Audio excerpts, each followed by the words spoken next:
everybody. Howdy doody.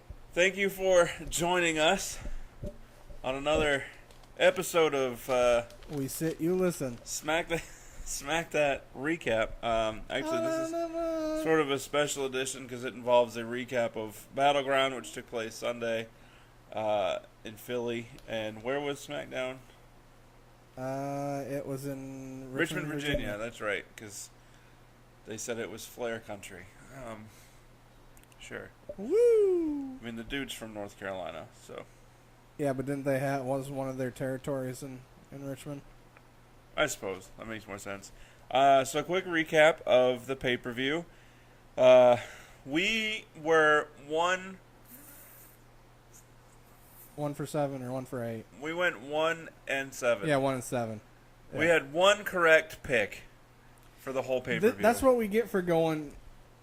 All right, so the first pay-per-view that you and I did, I got none right because I was like, all right, A, I was in a spiteful mood. Yeah. And B, I'm going with what I want to happen, not what WWE would rightfully do. Yeah. And I just wanted to be different than you. And then this one, we both went on what we thought WWE would be doing based on other stuff that they did. Right. And we actually thought WWE logic for our picks. Yeah, and we were wrong. Which I like a little bit, but obviously since we've already seen SmackDown, some of it makes a little bit more sense now. Yeah. But it doesn't make it any better. So, sorta. Aiden English defeated Ty Dillinger on the pre-show. We got that wrong. Oh wait, you're gonna go through the whole thing first? No, you can. Yeah, you can follow it up with how we did on it. Oh, that's easy.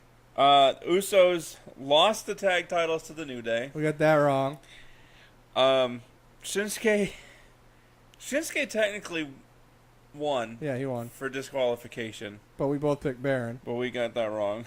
We didn't even think of the stipulation, or I didn't, of nobody wins. Basically, it was a DQ, so somebody wins. But right, it protected both of them. Right, which we'll talk about why that was dumb when we talk about SmackDown. Show well. Natalya won the #1 contender Fatal 5-Way. Out of everybody in that match, the two worst case scenarios were Tamina and Natalya. Like, she's slightly more deserving than Tamina. Just for longevity? Not much. Yeah. There are other people that are just like, oh, Tamina's so good. No, she's not. She's obnoxious to listen to. She's catty and obnoxious. She's obnoxious? She's obnoxiously catty. Hey, if you don't stop talking, you're going to look like James Ellsworth. Yeah, well, you're going to look like James Ellsworth. Talk and stop. So bad. Anyway, they basically found a way to make me completely uninterested in the women's division is what they did. Yeah, they're doing a good job of that. Kevin Owens defeated AJ Styles in the weirdest finish that I think I can remember. Yeah. Like, not only did they not really play the ref bump in, like, so the ref gets bumped, and then AJ has Kevin in the calf crusher, wasn't it? Or yeah. No, the either way, it was a submission move. Yeah. So normally when a ref gets knocked down, you have the guy taps out, and they're like, oh, the ref couldn't see it. And then everyone's like, yay, AJ won. But no, he didn't because the ref didn't see it. Right. And then there's the reverse screw over. Not this where nobody tapped out. They just went back and forth, which was a good sequence. Right. Of switching. I mean, it was a good match. No, it was. Second best of the night. Tag team match being the first. Yeah, match was great. But the ending was just weird because not only did the ref count retardedly slow, which made sense for him being knocked out and being groggy. Right. But I don't know, AJ's reaction was weird. And he reportedly stayed in the ring during the Jinder's promo in the back that was on the screen, and I swear to you, I saw both men have both shoulders down. See, that's what I thought they were going to play into it for SmackDown, is where AJ was going to come out and be like, dude, I reversed that. I was pinning him. Right. And then Kevin be like, no, I pinned you. That's why I won. And I honestly thought that Shane was going to name them co-champions, which would have been dumb. but hear me out. And then going forth into SummerSlam, each week there's the open challenge that's there, where they each have a vested interest in making sure the other person wins so that they don't lose their title. Right. And then they have like a ladder match at SummerSlam. I could deal with that. That'd at least be interesting. Right? That would have been really, I don't want to say neat because it sounds like a lame term. It would have been creative. Yeah, like, it's a good idea. Yeah. It's something have two guys that don't like each other in story, one face, one heel, that have to actually work together technically to keep the belt when they don't want to help the other person, but they don't want to lose that belt. Exactly. How awesome would that be leading up to SummerSlam and then they have like a ladder match? Yeah. Because those two could put on a great ladder match. Yeah. Oh well. But yeah, it was also rumored for that match that the ending was actually changed during the match. Mid-match.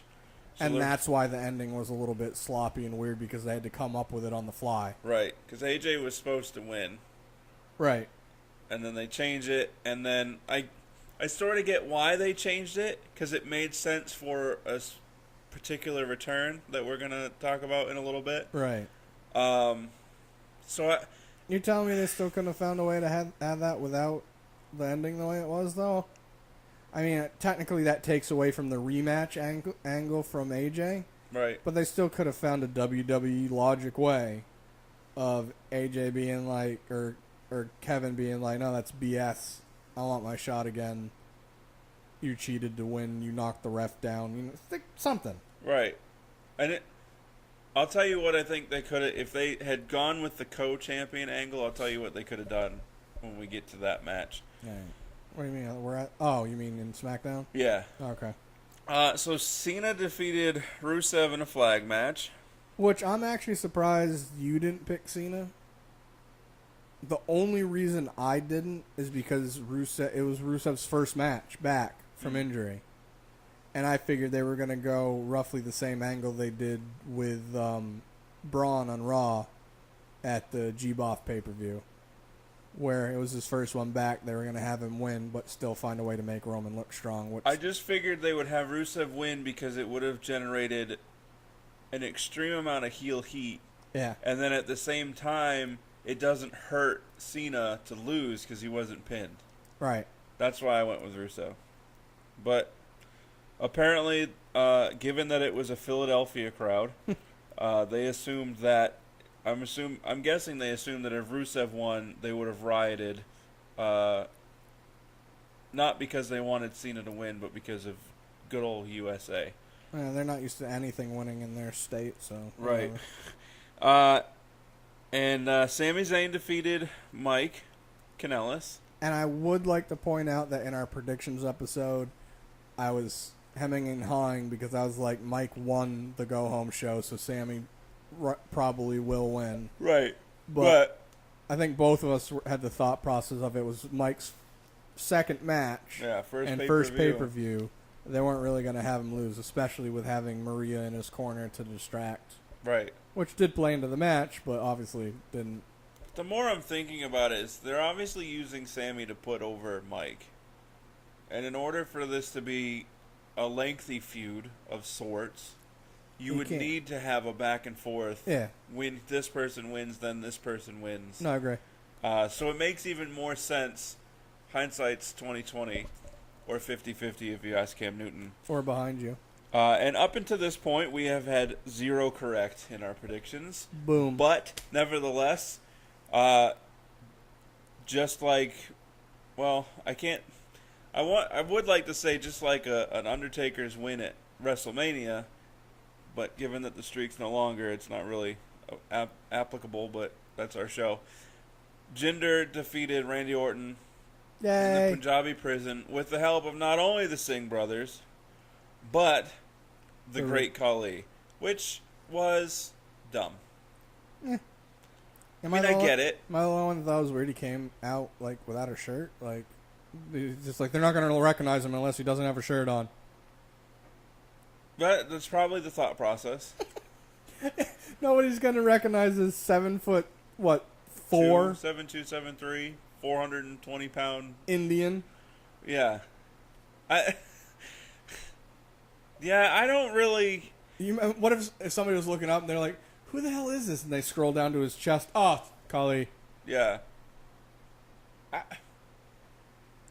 Maybe he just doesn't wear a shirt regularly. I think could be part of. I mean, yeah, he is a big guy. Maybe he can't find stuff that fits comfortably. Yeah. It'd be funny. He's just out and about, no shirt on, in the airport. Sir. Yeah, who's gonna tell him otherwise? Right? I mean, it's a giant. So anyway, that was Battleground. Like, oh my balls. Overall, okay of a pay-per-view. Like I said, the tag match was incredible. The tag match was a great way and a bad way to start out the main card. Yes. Because it was so good. I remember when we watched it, I was like, people have to follow this. Yeah. I probably would have made that. See, this is what I wish they would do. Obviously, the major title is the main event. Mm-hmm. Then, make the next major title the match before that. Yep. Then and then the next, and so on and so forth. Yeah. Obviously, the women's, you could argue occasionally, depending on who's in it, you could put the women's match second to last. Yeah. Because it's the main title for them. Except for Summer Slams, because that one can be in the Yeah, pre-show as far as I can. That agreed. That can happen in on the bus on the way to SummerSlam. I don't even. Oh, by the way, care. guys, it changed hands at Madison Square Garden. Yeah, and since there wasn't a women's title match, it makes more sense that main event is Punjabi Prison for Right. Battleground. The match before that be the U.S. Championship. The match before that be the Tag Team Championship. I agree with you, but in the same, it doesn't necessarily bother me that they break up the belts a little bit, because then you stand the chance of people going, all right, well, we know that the 3 belts are at the end. That's when we're going to tune in. No, yeah, I get why they split it up. Yeah. I'm okay with it. I just still thought it was weird to start with. But I mean, this card had enough talent in it to where they could have done it that way. Yeah, and it wouldn't have mattered. The Shinsuke Baron match wasn't as good as I was hoping, and the ending didn't help. The ending was bleh, whatever, but the match itself was pretty decent though. Cena and Rusev was what you expect. Yeah, I mean it was serviceable. Like it wasn't bad. Yeah. It wasn't like that was typical Cena match. It was I got what I expected out of it. Like there was nothing more, nothing less. Aside from Cena winning, it was pretty predictable. Yeah. Because I mean the Rusev set up the tables and then he started in the whatever his move is. What's his move? The Accolade. And I said Cena's going to stand up with him and put him through the table. And he did eventually. Right. But whatever. So that was Battleground. Moving on to SmackDown. This is... Shinsuke defeated Baron Corbin. Charlotte... Took 2 Kinshasas, though. Charlotte and Becky defeated Lana and Tamina. Stupid. Ty Dillinger and Sami Zayn defeated Aiden English and Mike Kanellis. Why did we have this tag match? It ended up being an okay match, but they're just like, all right, we need these 2 faces and these 2 heels because they're in feuds. Let's put it together. At least they were all involved in feuds. No, so that... And it wasn't like... But it wasn't like... They just announced it. You know what I mean? It's not like something happened. It's not like Sammy and Ty were backstage talking and then Mike came or you hear Aiden Yeah, there sing, could you know have what been I mean? a better setup. Yeah, it was just like, oh, by the way, we've got this unorganic tag match that we just put together for some reason. Here we go. Right. And then in the main event, we have a returning, huge return. Totally didn't see it coming, honestly. Break down the wall! Chris Jericho versus AJ Styles versus Kevin Owens for the United States Championship, in which AJ Styles wins. Which, I think you said it when it happened. You said something about, I can't remember how you worded it. You sent me a message, and you're like, this is kind of how I was about the match, and I was excited, but also this is stupid. Something like that. I did? I don't remember. Say what you're going to say. I'll look for it. Okay. So we start off the show with Kevin Owens in the ring, being Kevin Owens, the great heel that he is. AJ comes out pretty much to express his displeasure with the outcome of the match. And then Jericho's music hits, And Yeah, because Kevin was saying how he was the rightful owner of the belt, and he proved Right. it. I was pleasantly surprised when Jericho's music hit. Oh, definitely. Because not only am I glad that he's back, but I didn't see it coming. And there's not enough of that in today's WWE. Agreed. Like, I heard his music, I was like, what? Yes. So, first during that, so you had Kevin Owens talking about how on the face of America, suck it.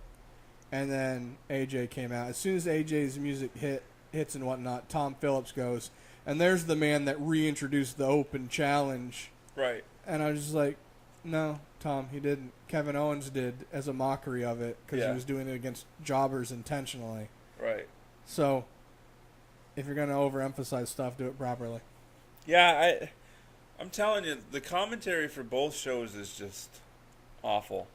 But anyway, so then Shane comes out and addresses Kevin Owens, who tried to sneak away. I don't know if you noticed the fans, so obviously he did sneak out of the ring by the announcer's table and just slowly, with his head down, walked away. Fans were watching him. Not only were the fans watching him, they were pointing to Jericho and yelling. They're like, hey, Chris, look, Kevin's go. Like, they know. Chris. Hey, Chris. Yeah, he knows. So Shane comes out and announces a triple threat match for the U.S. title that night on SmackDown, which was cool. Oh, maybe it was something else. All right. Yeah, I know exactly what you're talking about, and I'll get to it. Okay, so I don't need to say it then? No. You sure? Yeah. Okay. I'll leave my phone open just in case. Okay. So moving on. First match of the night: Shinsuke Nakamura versus Baron. So as we said earlier in this episode, the DQ finish at Battleground was to protect both superstars. Yet, the following SmackDown, Shinsuke gets a pin on Baron Corbin. A clean one.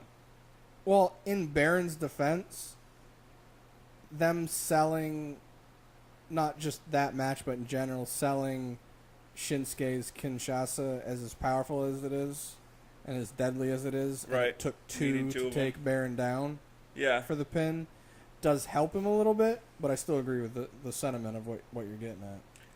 I would And- have. Here's a better way to do that match. And I also think they should call the Kinshasa the Shinkasa. I agree because I want to his call name it is that every time. Shinsuke, Yeah, and it's with his shin Yeah. / knee. It just makes so much sense. I agree. Plus, I always want to call it the Shinkasa. So here's how I would have liked that match to finish. Not the way it did. Not the way it did. And it could either one of two ways, both involving the same, but the key to the differences in this is the referee. So one, either the referee gets knocked down at some point, and Baron goes and grabs his contract briefcase and attempts to use it on Shinsuke, but doesn't. Right. Shinsuke kicks him in the gut, right? Whatever. Does something, drops him, but he's still close to the briefcase. Right. And then as he's sitting up, he goes for the Kinshasa, and Baron pulls up the briefcase, and he Kinshasas the briefcase instead of Baron Corbin. Right. That hurts his leg, and then Baron attacks him and then pins. Right. That way it's not a clean pin. It's not a clean victory. So it doesn't hurt Shinsuke. And you also get to play into that Mr. Money in the Bank thing Right. being his, And him being a heel and doing whatever it takes to win and just being ruthless. and using his contract prop. Right. The other variation of that is the same, except the ref sees it happen, Right. and then he gets disqualified. I Because thi- then again, you're still protecting both. I think both of us said this, and I said it after you did because I thought it when I was watching, but I didn't say it because it'd already been done. Yeah. But I really expected it to come out and Shinsuke just boot Baron right in the balls. Yeah, I would have been okay too if it ended any sort of way like that, where Shinsuke then gets disqualified. Yeah, and it's just like, screw you, you kick me in my nuggets, you get kicked in yours. Yeah. The only reason I didn't say anything is because they did that angle with Dolph. I'm pretty sure it was when he first started the feud with Baron, because he said we're going to have a real shoot wrestling match, and Dolph even came out wearing his ear headgear, protection gear and whatnot, and they were going to have a wrestling match. And as the bell rang, he ended up just kicking Dolph right in the ball, or Baron in the balls, I don't and getting remember disqualified. That was last year, so. Oh, okay. That was the beginning of their feud before TLC last year. Okay. Or not TLC. I don't remember. Whichever pay-per-view. Something. It's one of the ones because Baron ended up winning a match because he cheap-shotted Dolph and the ref didn't see it. Or the ref did see it. I don't remember. Right. Either way, Dolph was playing into like, I'm a real wrestler as well, by the way. I don't need that cheap stuff to win. We're going to have a real wrestling match. An Olympic-style wrestling match. And cut to ding, ding, ding, kicking the balls. Huh. Well, I don't remember that. But either way, there's so many different ways they could have gone with the Shinsuke Baron SmackDown match. Because you just completely contradict what you're trying to go for from Battleground. Right? Yeah. I just karate chopped the mic. One take's laughing at me. Yeah. No, I agree. It's like, if you're going to try to save both guys by not having them eat a pin and having a DQ finish, and then you don't even play that angle into the match, the rematch. Yeah. And then you have a person eat a pin anyways. Right. Like, you may disagree with me, but I really feel like, all right, so Shinsuke hasn't eaten a pin on main roster yet on TV. He has at a house show. Whatever. Right. But on TV, where it counts, he technically hasn't eaten a pin or lost a solo match. I really think he's the type of character where him losing to somebody that you're building up as strong as you are, Baron, isn't going to hurt him, especially if you do it properly. Right. How do you play the DQ angle in one match and then 2 days later basically null and void it and also act like it didn't happen? It could have happened any of the ways you said, and it would have been perfectly A-okay and kept the story going fine. Right, because I'm assuming that this feud is done shortly. Yeah. And I'll address why in a little bit. But, I mean, having Shinsuke pin Baron doesn't end this feud. No. Baron pinning Shinsuke ends the feud. Enough. Enough to where, since they're moving on anyway, right, like, that's what you do. So anyway, Naomi had an interview backstage, which got interrupted by Charlotte. I mean, Carmella. Natalya. Yeah. Got interrupted by Natalya first. Right. And then Carmella comes with her briefcase. Contract. I'm really leaning towards Carmella cashing in at SummerSlam. I think they're playing their cards too much for it. That's what they want you to think. Maybe. Yeah, true, because, I mean, you have the whole first woman Money in the Bank winner. Why not elongate that time frame as much as you can? Agreed. I will say this, depending on... I feel like they're going to end up having... All right, let me revise. I don't feel like they're going to. I feel like to make the most sense and give the oh wow moment to it is they need to do it in a matter of where they keep Carmella off from TV for a little bit so people literally forget. And then all of a sudden she comes running out with a briefcase and people are like, crap, I forgot that even existed. They don't want you to forget the... Smarter for me. It makes me happier when I get the point behind it because it's supposed to be a big deal. But I'm not saying like a lot. Like even what they've been doing now, where she only has like this tiny little segment the last 2 weeks. All right. Stuff like that, where you're just like, oh, okay, a little reminder, but it's not a big deal. So you're pointing it out, but I also will forget. Like you can still do stuff like that. I just feel like if they have too much of a big angle before, I'd much rather it just be like, I don't know. So why not do this? Here's what I just thought about this. Because Natalya's going to beat Naomi at SummerSlam. I'm sorry, she is. But then... Like, I'm not already disinterested enough in the SmackDown women's... Play it into where somebody has stolen the Money in the Bank briefcase with the contract in it. That's what I'm calling it, because they want you to not call it a briefcase and call it a contract. It's in a briefcase. It's in a briefcase. So, have somebody steal the briefcase to where Carmella can't cash in because she doesn't have it, because she needs to hand it in in order to cash it in. So have it where she doesn't have it,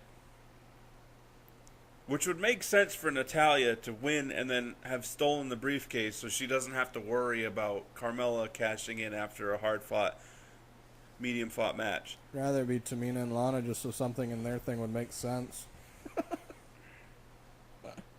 Yeah, I mean, Lana could be jealous that she doesn't have it, so she stole it.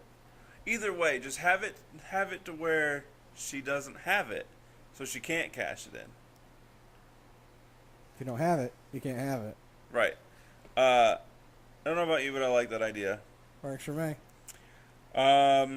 Charlotte and Becky, we said beat Lana and Tamina, and it was just Lana sits up like she's concussed and oversells the hell out of it, in my opinion. Also, I'm really annoyed at the fickle WWE universe from a week ago. We want Lana to you can't wrestle this last SmackDown. I want to send you a picture of it. It was kind of somebody tweeted out WWE fans you can't wrestle chant, and then Lana, that's the gimmick. I laughed. Is it though? Well, technically. Because basically what they did is wanted to have her replace Eva Marie, where her gimmick is she's just all superstar but isn't a wrestler. That was what her gimmick was supposed to be. She was all red carpet this. They're failing on a lot of things. And that's what they technically wanted to do with Emma and Emelina, but they didn't feel like she was buying into it or selling it well enough, and also she knows how to wrestle. Yeah, Emma's good. But either way, yeah, Lana may not be able to wrestle, but you can't cheer for years worth that you want her to wrestle and then she doesn't, and then you're angry about it. And she's been progressing every match she's been in. Yeah. So I was more annoyed at Tamina, like freaking out that Lana got the loss. Like, she got the loss, where were you to help? Yeah. You were knocked out on the outside. She had that stink puss face. You know, like, she's got the same look on her face all the time, and people can't see it, but I'm making it right now. Maybe when she does her super kick, she tore something. Maybe. But I feel like she should have gone into the ring and gathered up Lana, and then... Yeah, instead of just being mad and beating on the mat and yelling at her, let's go! Yeah. Their whole... Either WWE doesn't know what they're doing, which is highly likely, or Tamina is not showing up to the creative meetings and just ad-libbing. Yeah, I don't... Either way, like, it was already weird, their first teaming up of her coming out and saving, protecting Lana. Yeah. And not only the way she did it, but it just didn't make any sense. And how many weeks later are we now? 3, 4? 4. And it still makes the same amount of sense, which is none. Right. Nothing has progressed it. Nothing has made it make any sense. Nothing has been like, hey, Tamina, why did you decide to help Lana? Well, Right. I felt, she needed to, be under an experienced person's wing, blah, blah, blah.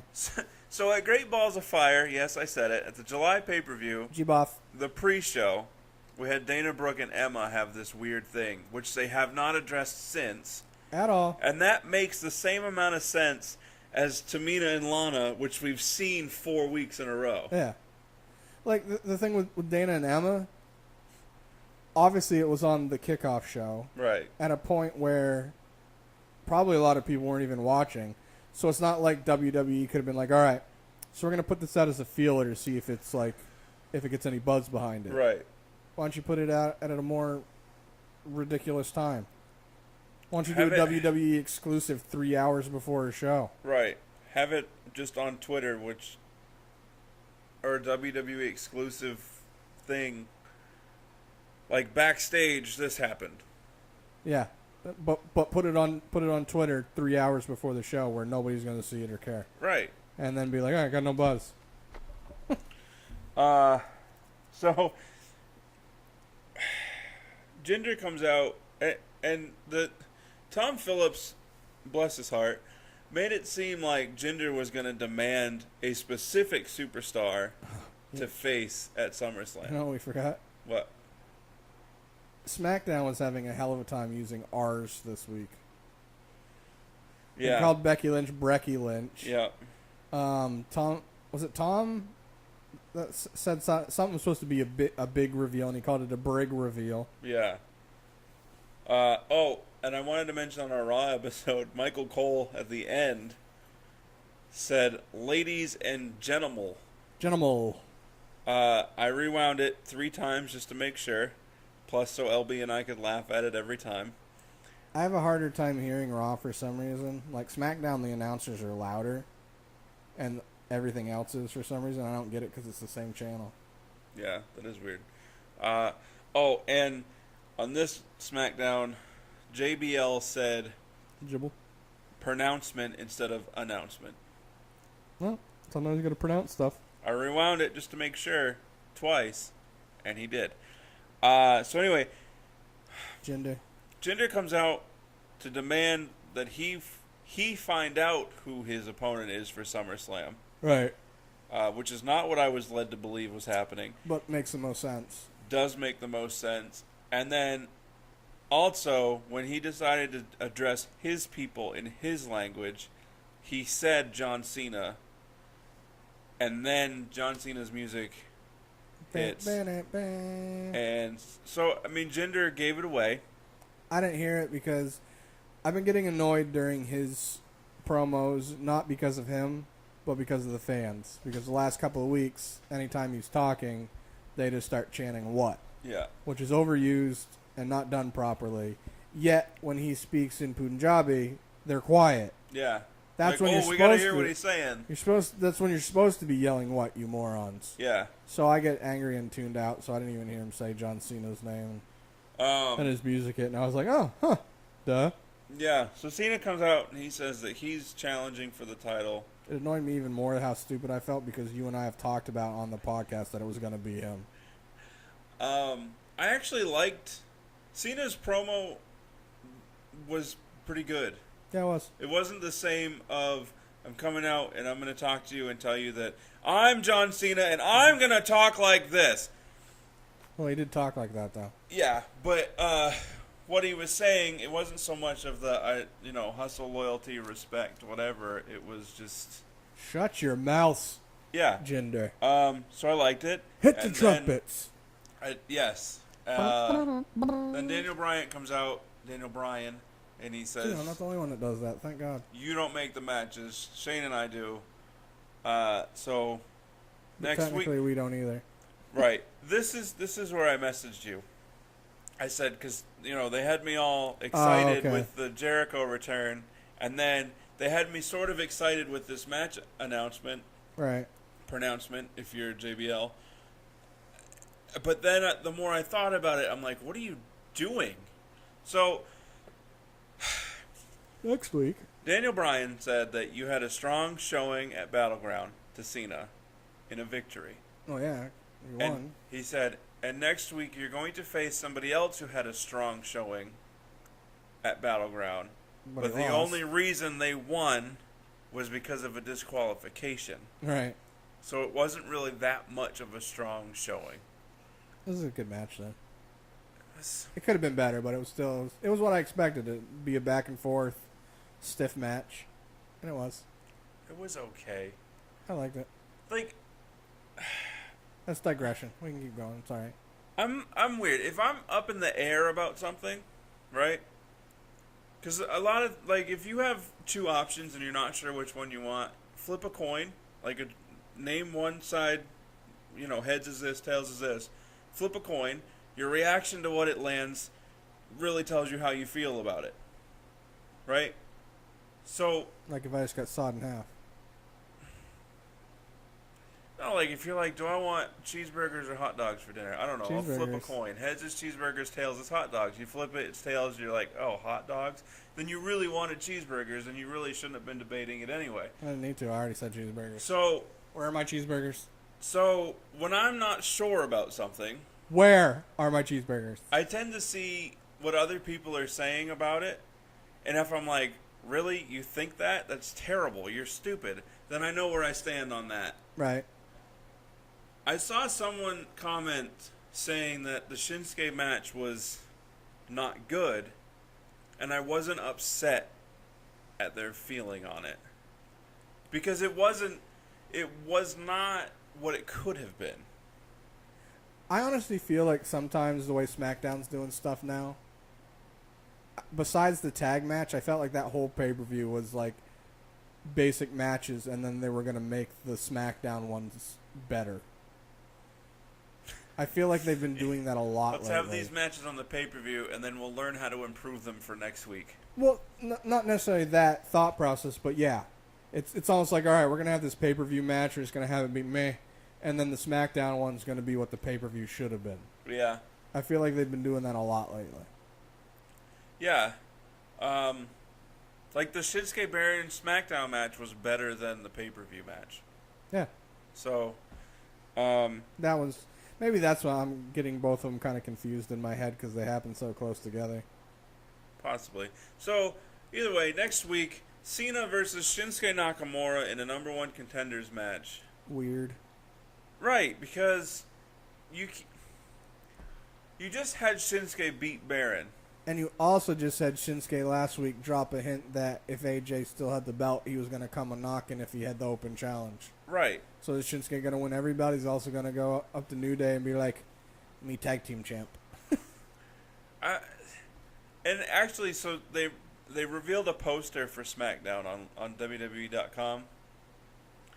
And it had the 4 challengers for the Universal title. Well, the 3 challengers and the champion. And then it also had Jinder, Cena, and Shinsuke. Right. So, I don't know if it was just like, well, we're going to put this out now, and then whoever wins will take... Right, we're just doing a promotion thing now based on Right. what we have now. Or if the thought process going forward is that it's going to be a triple threat. Because... I don't know why it would need to be, because Jinder's not the type that needs to be protected. You know what I Right. mean? I say that based on no one's going to care. Right. Like, if he loses, people aren't going to be like, oh, no. And if he wins, people aren't going to be like... It's a one-on-one match, him winning or losing, is going to have the same exact effect to the crowd or the fans as it being a triple threat and him winning or losing. Yeah. I really don't know. And that... So, I just... I'm done with Jinder being the champion. That being said... I am done with him being the champ, and I'm also glad that they didn't give it back to Orton, because besides this feud where he's amped up and felt more vigor in what he was doing, Yeah. his championship run was a friggin' snooze fest to me. I was bored with it. Yeah, I wasn't, because I like Randy enough. I like him enough, but you can tell when he cares and when he doesn't. I feel like he sandbagged the whole Himself? run because he was mad that they got rid of Bray from SmackDown. And that WrestleMania And the WrestleMania kill match off was bad. it was awful. So I don't know. But yeah, I'm glad it's not Randy again, I guess. But it is time for somebody else. Whether it be Cena for the 17th time, And you actually have to let him hold it for a while for this. Not like last time. We you had it for have 2 to. weeks last time. Yeah, he tied the record. Which and they then, didn't make a big deal about. Right, because they were just going to take it off of him 2 weeks later. Which we didn't know. Why not still make a big deal out of it? Right, but because then that even makes it a more a shocking upset that Bray won. So if you're going to make him break the record, he has to hold it for a little while. A little while. At least. At least 2 months. Have him hold it until Survivor Series or Royal Rumble. I would say Royal Rumble because then you don't have to have him in the Royal Rumble match. Right. And it's another reason why I wouldn't mind seeing if Roman were to win at SummerSlam and carry the belt into Royal Rumble, because then he's not in the Royal Rumble match. Because if he wins in Philadelphia again, the Royal Rumble, they're going to burn that place to the ground. Now I want him to. I do, because they will burn that place to the ground. That is the same venue that booed The Rock out of the building because he came out to support Roman Reigns. Oh, Philadelphia.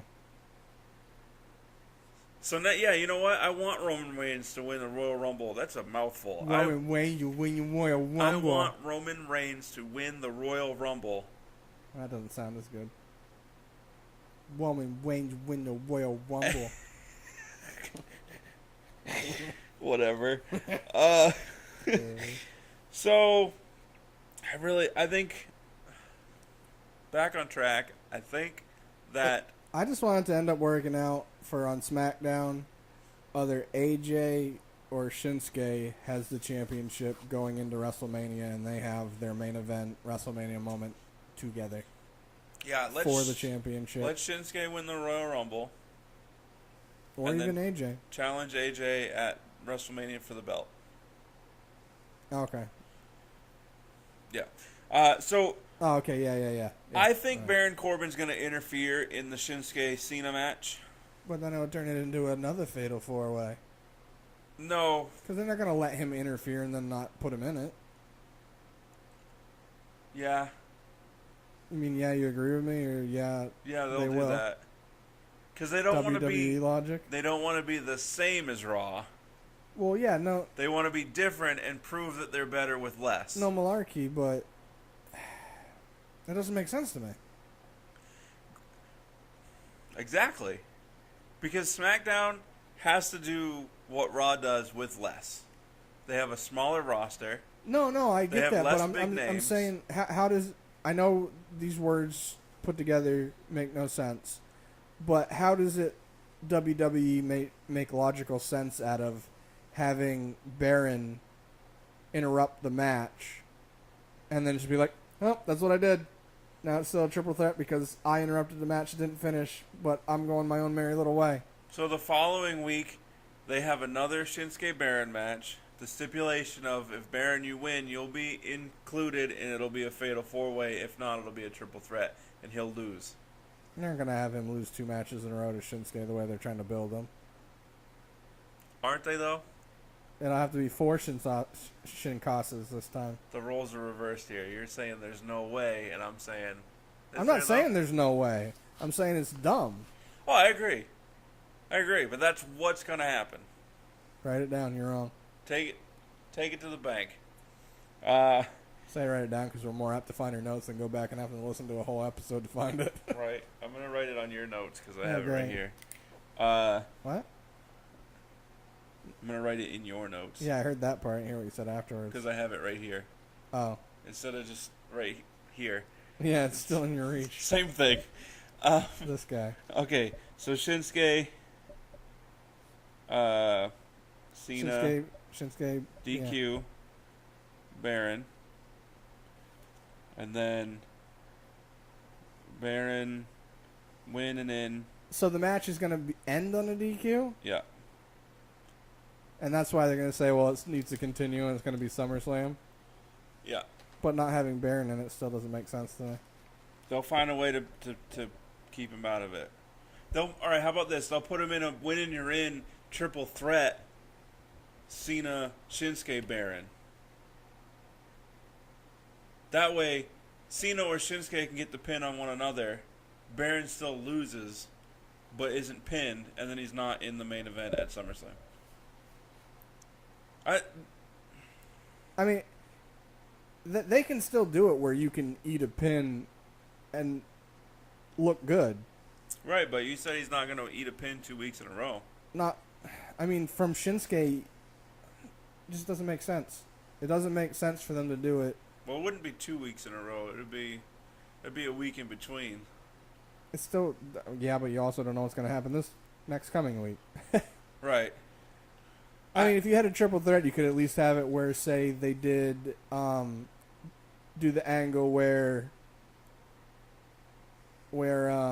like Shinsuke hits his Kinshasa, and instead of it knocking Baron down, like have it be a standing one, where like Kinshasas him in the chest and it spins him around, knocks him into Cena, who catches him for the AA. He could do like a middle rope jumping one to a standing Baron. Yeah, that knocks him and spins him into Cena, who turns it into the AA. Right.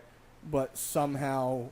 And then somehow when Shinsuke does it, it knocks himself out of the ring or some crap, and Cena gets the pin. Because when Cena does the AA, sometimes he lands it and then he drops down to his knees to go for the pin. So when he drops down to his knees, Shinsuke is right there with a Kinshasa on Cena. Pin them both. And then pins either one of them, or both. Either way, the triple threat, they could do it enough where it looks like Baron got the crap beat at him by two people, so it makes sense. So I'm saying, Baron Corbin, in some it won't be Cena, though. form or fashion, will be in a win and you're in match 2 weeks from yesterday. Okie-dokie. And I wrote it down. Okie-dokie. Am I the only one that doesn't care about Aiden English? Okie-dokie.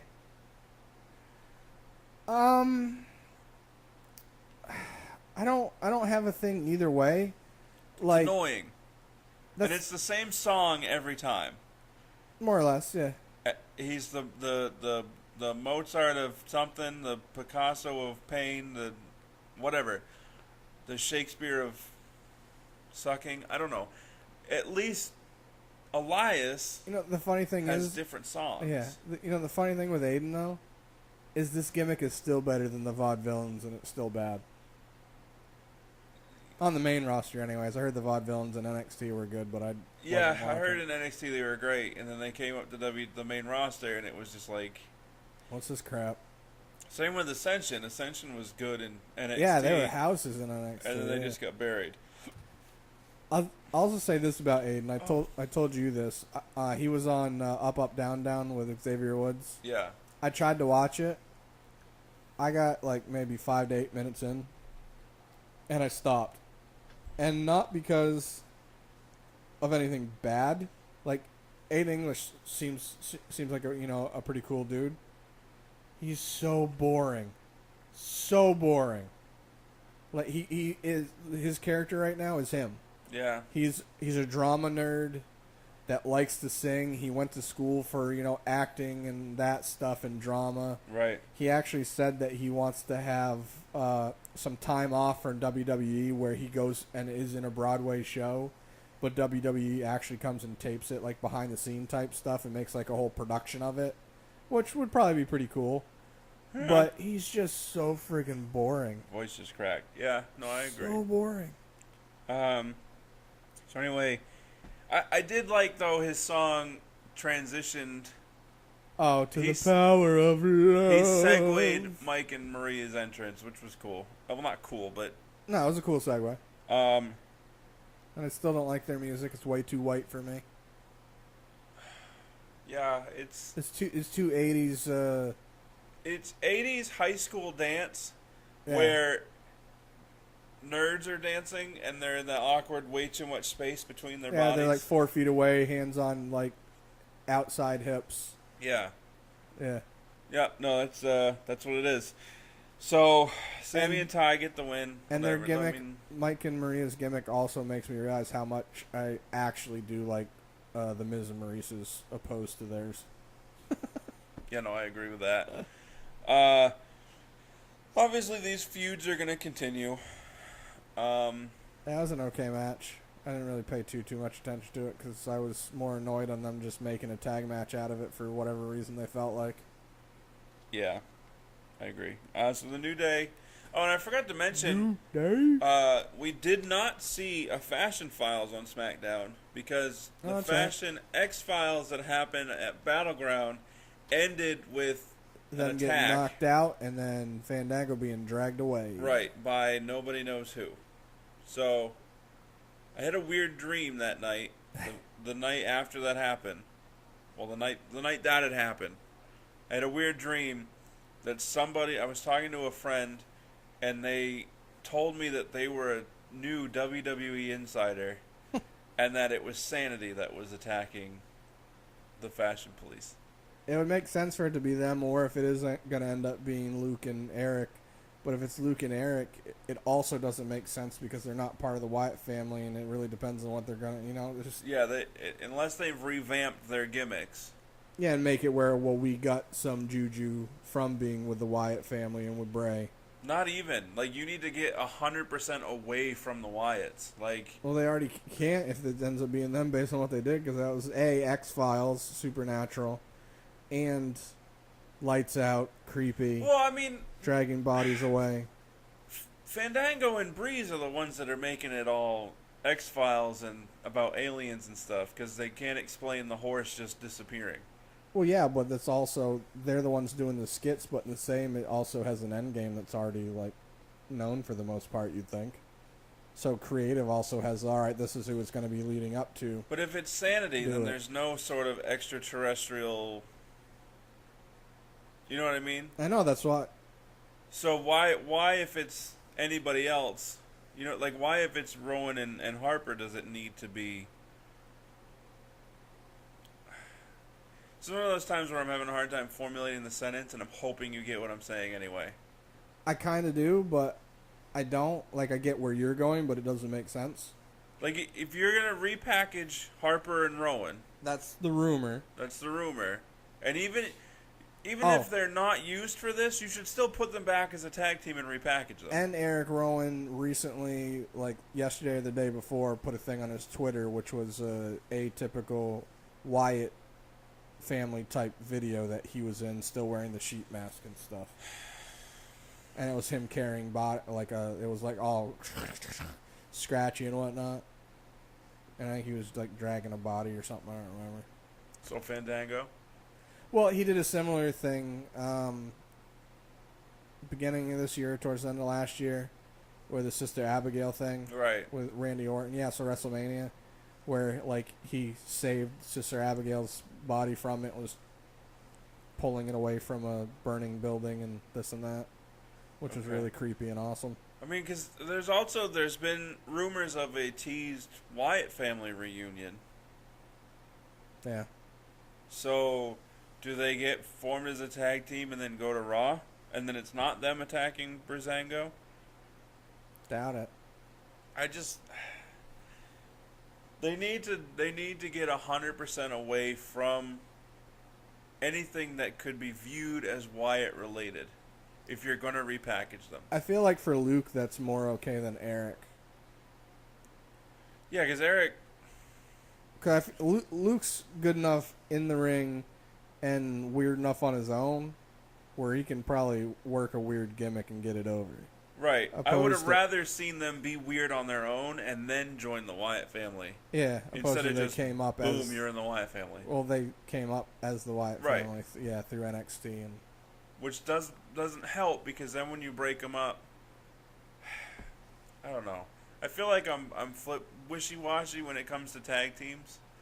Like if you're gonna come up as a tag team and not be known separately, and then you're gonna not be a tag team, it's whatever. I don't know. We'll see what happens. I'd like it to be Sanity because I'd like it to be a tag team we don't even think of. But I don't know how we could.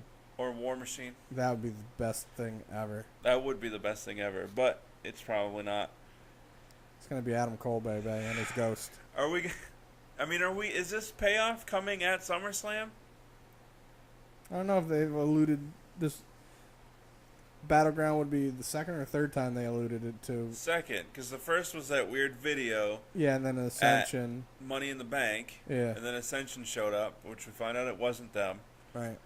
And then you find out that at Battleground they'll find out, and then they get attacked and nobody finds out. And I guess that also explains why they weren't on the card for a match, because they didn't have a match, even though Right. that's not how they worded it. Whatever. So, I don't know. Me neither. New Day attacked by Usos. Oh yeah, they started to do their pronouncement, Yeah. and then you just hear and everyone's getting beat up. Yeah, and I saw the faces of the crowd, and they were like, "What's happening?" It's like they're Duh. getting beat up. Like, have you never heard anybody get beat up before in WWE? Oh yeah, it was Richmond, right? Yeah. Yeah. I mean, whatever. So that feud's continuing, which will probably end at SummerSlam. Yeah, which if they had more going on in the tag division, I probably would care. But the feud between these guys, A, because they know each other so well in Right. ring and outside the ring are friends, they work well together. Yeah. And the people can say whatever they want. The Usos are great as heels. They're doing a really good job. They're aggressive. B-E, aggressive. Their mic skills are better than their cousins. Joe? Yeah. So anyway, I feel like they get more freedom than he does, if that's any... No, they probably do. Shinsuke interview backstage. He pronounced it SummerSlum, Shummershrum. which made me laugh. Hey, John Cena. Yeah, can't see me because I will be facing Jinder Mahal. Yeah, at SummerSlum. Well, whatever. Hi. We'll see now what I happens. go awkwardly into my locker room. Jericho versus AJ versus KO was good. You ever notice that Shinsuke looks... He looks pleased with himself once he gets his English words out. No, like, before they even interview him, it's like he's hugging himself a little bit and, like, rubbing himself, and I expect him to be like Peter Griffin. I don't know. I don't know. These questions are weird. Yeah. Yeah. Anyways, my bad. Main event. Yeah, Jericho versus AJ versus Kevin Owens, United States title. AJ gets the win. He stole the win. Literally. Which was cool. I was glad they had a face do it that way for once. Yeah. KO hit the frog splash, and then AJ pushed him out of the ring and pinned Jericho. Yeah, after they all had like a ridiculous back and forth. You had a... Right. I don't remember what the kick's called, but you had the kick, you had The Pele kick. No, what did... all three of them did something to each other. I don't remember now the order, but Right. Kevin Owens had like a super kick. Yeah. And then I don't remember what Jericho did to AJ, or either way, it ended up turning out where all three of them were on the ground because they knocked each other out Right.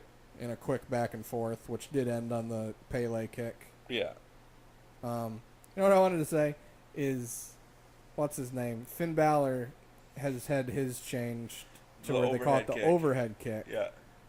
But AJ's is still the Pele kick. Yes. Yet Finn's actually looks like a Pele kick, and AJ's looks like an overhead kick. Yeah. You ever seen the Pele kick? Yeah. Finn's looks just like a Pele kick. Like it's his choice. It doesn't bother me. I find it funny. Yeah. Somebody got mad at Corey Graves when he first called it the overhead kick on Twitter. Yeah. They're like, get it right, idiot. And he's like, oh, okay. Because, Finn told me to call it an overhead kick. But Yeah, anyway, no, it was a good match. it was a good match. I'm glad Jericho's back.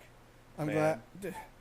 I thought he had sunglasses on when he came out in the beginning, but he just had one of those girly friggin' Yeah. hair things, and it's just like, come on, Chris. He needs to cut his hair. He's a dude that I would not be surprised that, like, 5 years after he retires, we find out he's gay. Okay. Just saying. I might be surprised. Yeah, good match, even though he had his fupa.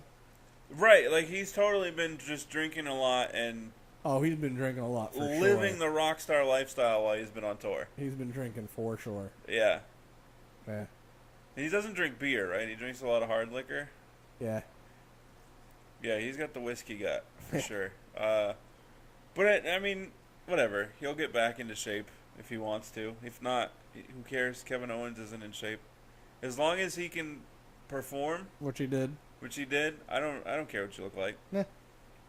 Uh, But yeah, as you were saying, is that AJ was out of the ring for some reason. I don't remember who pushed him out.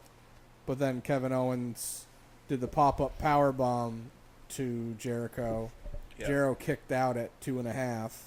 Kevin Owens, shocked / pissed, decided to do the frog splash. Yeah. And as he landed it and went for the pin, AJ came in, grabbed KO, and threw him out of the ring and got the pin real quick. And they did a good job, because I don't know if you saw it or not, the way that Kevin Owens fell out of the ring and hit out of the ring, it made it make sense where AJ had enough time. Yeah. Opposed to, he just kind of fell out of the ring, but realistically, he could have got back in. Yeah, like he got up just in time to see the 3 count. Yeah, but the way he flopped and fell out of the ring and landed, as he was landed, AJ already had he was already on for the 1. So as he was getting up, they timed it well. The way Kevin Owens hit, it made it look realistic. Opposed to he was just biding his time, waiting for the 3 count. Right. So I'm guessing that Sunday they learned that Jericho was returning, and then changed the outcome of the U.S. Championship match at the pay-per-view mid-match to make for Kevin Owens being the champ for Jericho's return, who hadn't had his one-on-one rematch yet, obviously, because he lost and then left. I still wouldn't it have been a little bit better if, I mean, they kind of already did this, but I still feel like it would have been better if Jericho cost Kevin the belt opposed to eating the pin that gave the belt to AJ. You know what I mean? It was a good match, and I'm glad I got to see it, but in the same, I feel like it would have been more impactful for a surprise Jericho return costing. It would have been better, so he didn't make his return at the beginning of the show. They had the one-on-one match at the end, and then he comes out and interferes. The only reason I say no to that is because that's how they had Goldberg win the belt from him, and that's why I'm like, meh. But I just feel like, even though it was a good match, I'm glad I saw the match. I'm still Jericho being there was just more or less, it didn't hurt anything, but it also didn't make sense with how they finished. You know what I mean? Well, look at it this way. Had they actually managed to pull off a smooth alternate finish at Battleground, That's null and void in my head as far as my thought process to this. It could have been as clean as could be. but then this makes more sense, though. The reason this doesn't make sense with Jericho and everything is because it was such a awkward finish at Battleground. Not for me. Okay, for everybody else. I don't care about everybody else. Okay, but literally, I feel like you're the only one in this scenario. No, so I'm saying sloppy finish, duh. Jericho's coming in.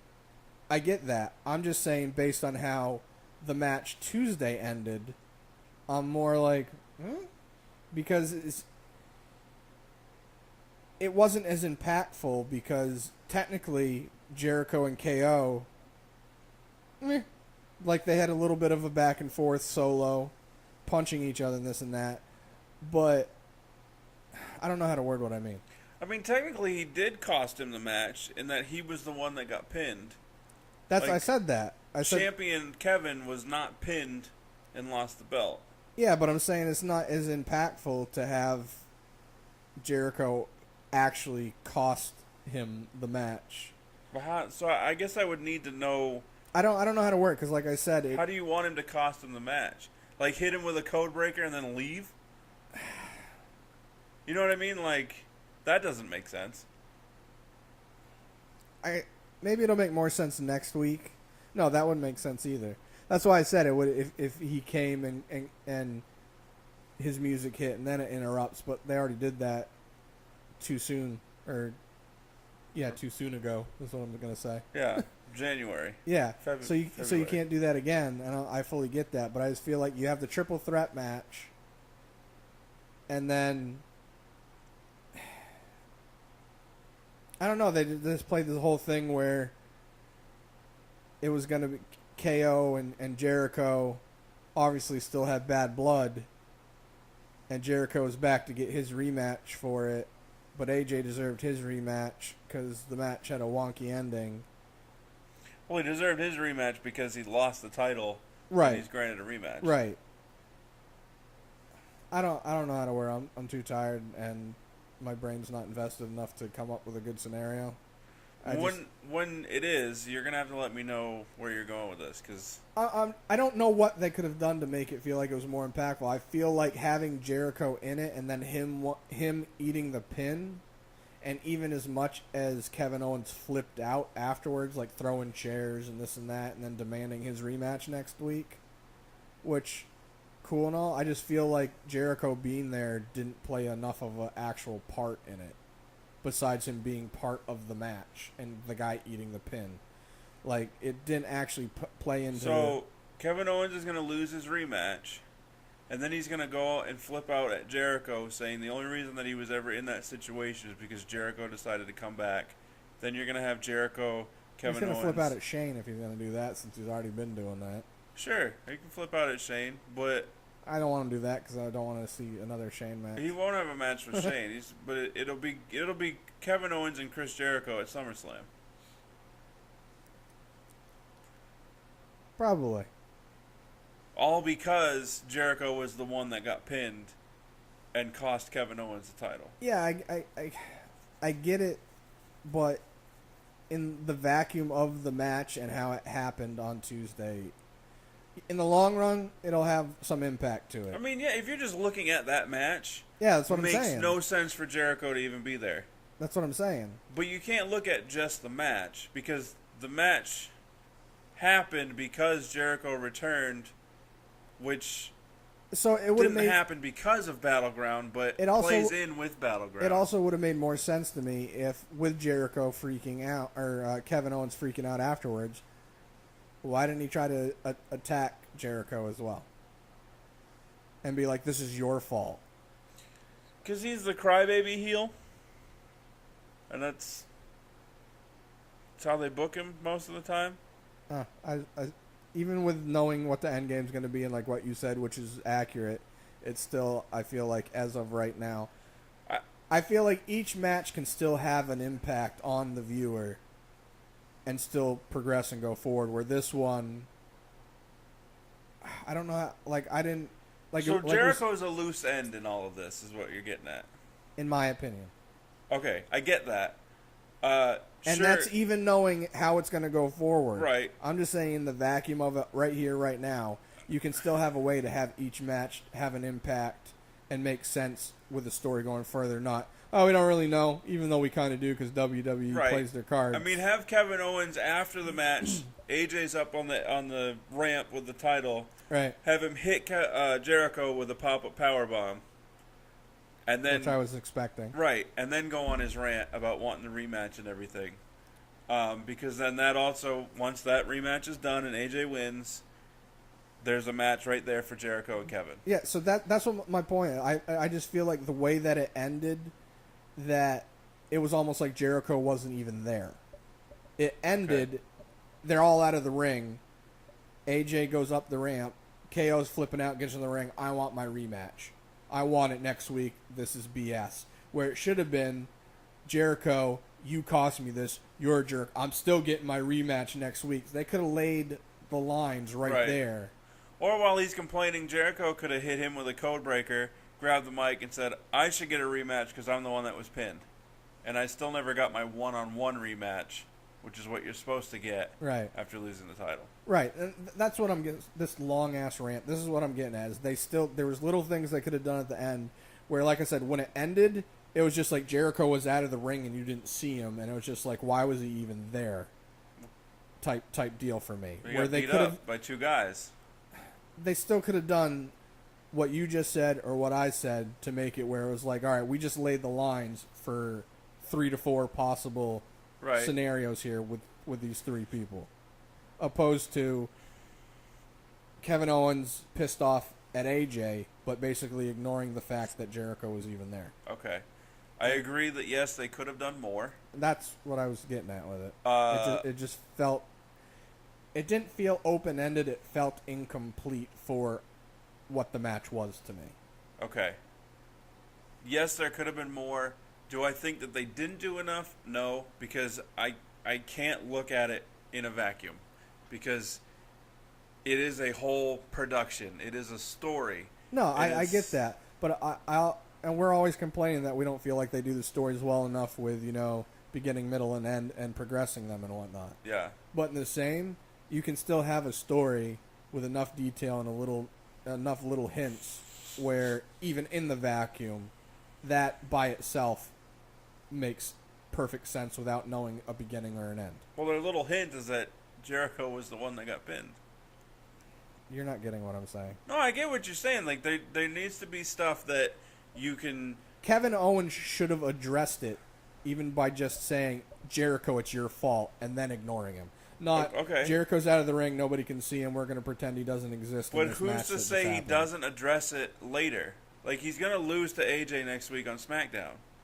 We're done, because that was already my point, is in this match. Not later, not next week, not during SmackDown. You had this opportunity right now in this match to have Kevin Owens pissed off like he was, pissed off at Jericho saying, you cost me this shouldn't have happened, I'm going to kick your ass. AJ, I get my rematch next week. Yes. Ta-da. Not, match ends, everyone disappears, and Kevin Owens is only mad at AJ and basically null and voids and completely ignores that Jericho is there. And us as the fans are just supposed to go, well, the little gray area there was that Jericho ate it. We can make up our own story. Yeah. Well, I mean, I view it as Kevin was pissed off in general, not at AJ. Well, yeah, he was pissed off at AJ, but he addressed AJ. Well, and he addressed AJ by name and by what he wanted. And he wants his rematch. But if he's mad at Jericho for costing him that, he could have easily said it right then. I agree with you. And that paves forward. Sure. And that's what I'm saying. But it's moving forward, just not paved. It's a gravel road at this point. It was done poorly as far as I'm concerned. The match was still good. It just felt like the way they ended it, and it was literally like Jericho disappeared into a vacuum into the ring and was gone. Okay. I just feel like you had the way that Jericho left to be written off, and everything that happened with Kevin and Jericho. Yeah. To have that match being their first appearances together since. Right. There wasn't enough to it, no matter what the go forward is. Right. Because he left on a stretcher because of Kevin Owens. At the very least, he should have attacked Kevin post-match. Yeah, there should have been something between them, even if it was just a verbal or other. Kevin Owens hits the pop-up power bomb and is like, I'm not done with you. By the way, AJ, I'm getting my rematch next week. Or do it where Kevin is like, Jericho again costing me stuff. I'm sick of this, AJ. I'm getting my rematch. All of a sudden turns around, Codebreaker. Right. Any one little thing, even if it was just a screw you by name, mad at you. Opposed to, we just had a triple threat match, but we're going to ignore that so I can address one person. Even though we know stuff's going to be going forward with the others. The only reason I can think of that is maybe this was a one-of for Jericho for a little bit. Like he just happened to, they knew he was going to be there and had the availability, and he might not be again for a couple weeks or something. Maybe. But still, that doesn't mean you can't. Based on his promo for his return, I'm assuming he's back for a while. I don't remember what he said. But anyway, I agree that they could have done more, but I'm not upset that they didn't. I don't want to say that I'm upset. I know it sounds like I am, but it's because I'm having a hard time getting my point across because my brain is mush lately. I'm not. I don't have a feeling either way towards the way they did it. I can accept that. It's just for me, watching it, there wasn't enough gratification to the match. Like I said, just the way it ended was just like, not the way it ended, the after ending I should say, because the match was a good match. It was a really good match. The ending did make sense as far as how the pin came about. It's just I felt like they both ignored Jericho like he wasn't part of the match once it ended. Right. And that's just weird and to me. Right. It took a little bit away from it for me. Okay.